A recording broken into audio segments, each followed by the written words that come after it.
सुप्रभात बच्चों। आज का विषय है संप्रदान कारक। संप्रदान कारक कहते किसे हैं? जिसके लिए कार्य किया जाता है, यानी जैसे माता बालक के लिए भोजन पकाती है तो माता कार्य कर रही है भोजन का बालक के लिए, या जिसे कुछ दिया जाता है उसे संप्रदान कारक कहते हैं। जैसे देने के योग में किसी माता पिता बालक को फल देते हैं, इस तरह से इसमें चतुर्थी विभक्ति का प्रयोग होता है। इसका चिन्ह को या के लिए, को भी होता है और के लिए भी होता है। जैसे पिता पुत्राय फलम यच्छति, पिता पुत्र को फल देता है।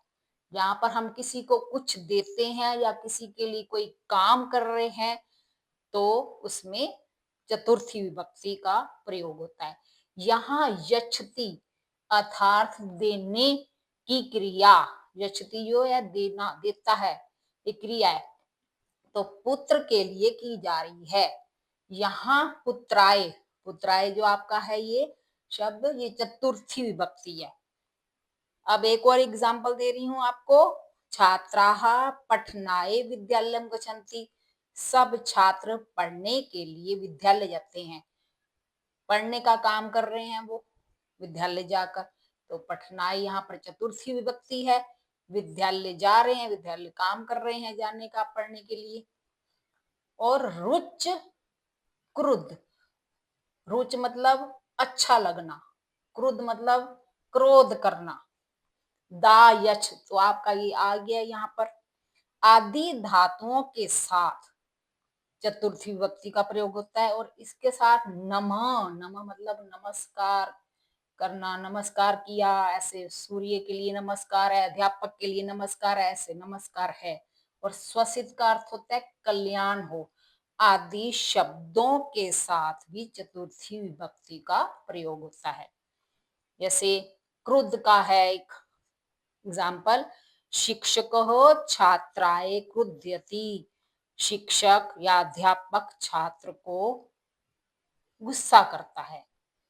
और रुच धातु का ये एक उदाहरण है, बालकाय मोदकम रोचते, बालक को, मोदकम का अर्थ होता है लड्डू, लड्डू अच्छा लगता है। रुच का मतलब होता है अच्छा लगना।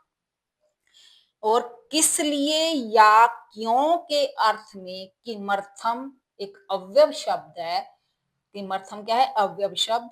उसमें भी इसी का चतुर्थी विभक्ति का प्रयोग होता है। अब पुल्लिंग और नपुंसकलिंग में जो चतुर्थी विभक्ति के साथ लगने वाले प्रत्यय हैं वो इस प्रकार है।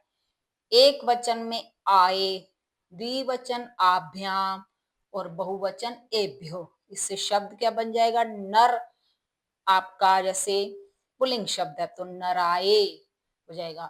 और नराभ्याम नरेभ्यो।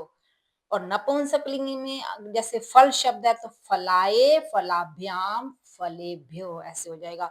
और इसका अर्थ हो जाएगा एक मनुष्य को, जो इसके चिन्ह होते हैं, इसे को और के लिए इसके चिन्ह, वो विभक्तियों के अर्थ होते हैं। एक मनुष्य को या के लिए, दो मनुष्यों को के लिए, सब मनुष्यों को के लिए। स्त्रीलिंग में इसके प्रत्यय हैं एक वचन का आययो, द्विवचन आभ्याम और बहुवचन आभ्यो। और शब्द बन जाएगा लता है तो जैसे लता यय, आयय क्या है? एक वचन इसका प्रत्यय आयय, लता यय हो जाएगा।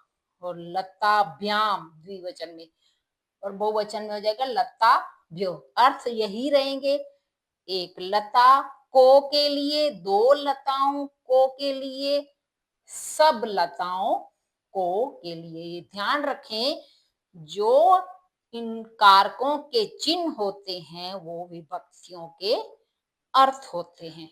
ठीक है। अगर आपको मेरी वीडियो पसंद आई हो तो ज्यादा से ज्यादा शेयर करें, लाइक करें। धन्यवाद।